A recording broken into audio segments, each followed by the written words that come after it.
અને એમની પાર્ટી પુણ્યતિથિ છે. મારા મનમાં એવો સંકલ્પ હતો કે મારે 5 વર્ષ પૂરા થાય, મારે એમના માટે સાથ આપ્યો, સાથ આપી અને મેં આ કાર્યને આગળ વધારી છે. આ મારી એકલીનું કામ નથી, તો બધાના સર્વેના હાથે મેં આ કામ આગળ વધાર્યું છે. બધાના આશીર્વાદથી અને પરમ પૂજ્ય પ્રભાબા એ જ્યારે બીમાર હતા ત્યારે કહેતા હતા કે તમે તું આ મંદિર સંભાળજે. ત્યારે હું પહેલાં ના કહેતી હતી કે આ મારું કામ નથી, પણ ના, મને એમની શક્તિ, રણછોડજીના આશીર્વાદ, બાના આશીર્વાદ એમની મારી જોડે છે. તેથી એમના આશીર્વાદથી હું અત્યારે આ મંદિર ચલાવી શકી છું. અને બધા રણછોડ મંડળ, મને સંતોનો આશીર્વાદ બધાનો મારી સાથે છે. તેથી હું આગળ છું આટલી અને મારા બધાનો સાથ છે. રણછોડ મંડળ, સતીશભાઈ શુક્લ, નવભારત ટ્રાવેલર્સના નીતિનભાઈ આવ્યા છે. એ બધાનો સર્વેનો સાથ, ધરતીગંજનો સાથ છે મારે. એ બધાના સાથથી હું આટલી આગળ છું અને મંડળથી આટલી આગળ છું. ના આગળ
સંતો, મહંતો, મહામાનીશ્વરો અને પ્રથમ એમનો આભાર માનીશું કે કેટલું સુંદર આ કલ્પ વૃક્ષ નીચે આપણને મહામાનીશ્વર શ્રી ઈશ્વરજી મહારાજના અને શ્રી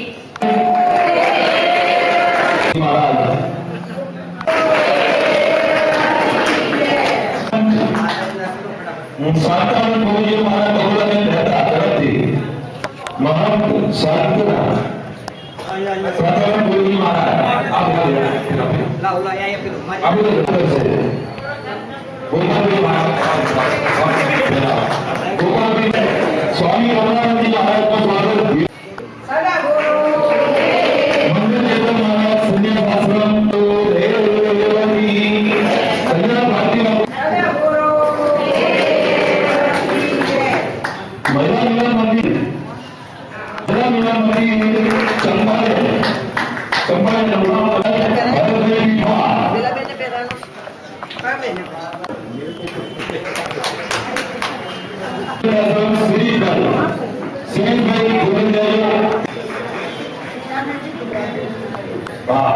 जी महाराज हाँ